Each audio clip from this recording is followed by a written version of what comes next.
Heritage Foundation is an institution. It's not a personality. It's an institution. Anybody can watch Tucker's show. And most people that watch Tucker's show have regular jobs.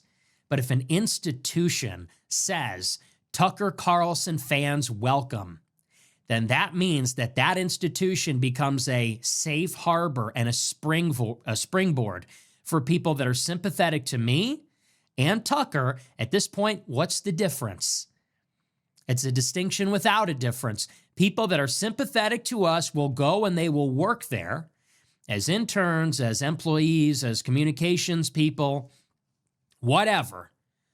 And they'll get a resume, they'll get a job, and then they'll go and work in other places. They'll work in the Trump administration, they'll work in Congress, they'll work in policy positions. And all of a sudden, you have people that agree with Tucker and agree with me or agree with Tucker's decision to talk to me, working in the corridors of power. And who knows, in 10 or 20 years, maybe at the highest levels.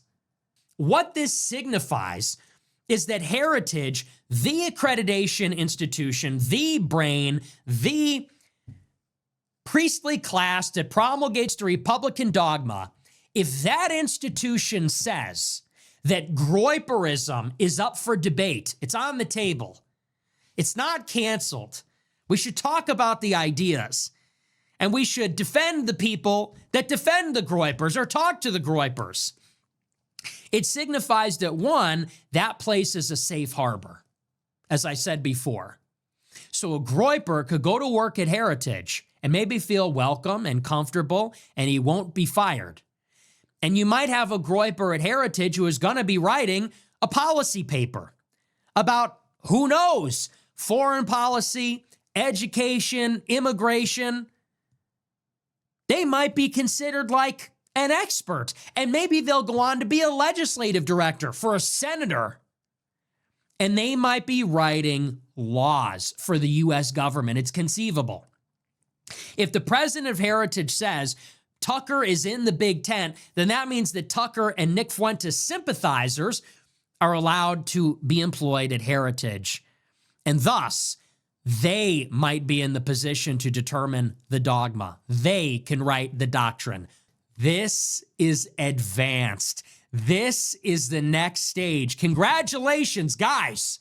We have penetrated the outer wall. The outer wall has crumbled. As the Atlantic said, the firewall has crumbled. We have broken through the gates. Groyper legionaries have stormed the first wall. And now the pro-Israel side, the conservatives, have retreated behind the next layer, behind the second wall in their concentric circles, in their tiered city. We did it. We won the argument. We beat censorship. We beat cancel culture. Our ideas are mainstream. We won the debate. We won the hearts and minds of millions of young men, and they're everywhere. 30 to 40% of the White House are Groypers. You lost. Will Chamberlain, Shapiro, Mark Levin, you lost. You lost the conversation. We won. And now we're taking it to the next level. We graduated. Congratulations, everybody. We won. And we have now graduated to phase 2. Phase 1, I had to be the human battering ram and blow the door open with the flashbangs and everything. I had to entry so that everybody else can come in. I had to break the taboo. I had to break the cancel culture, the censorship. I had to break the spell that you could still be popular being called an anti-Semite, a bigot, a Nazi. And I had to do what I had to do to achieve that.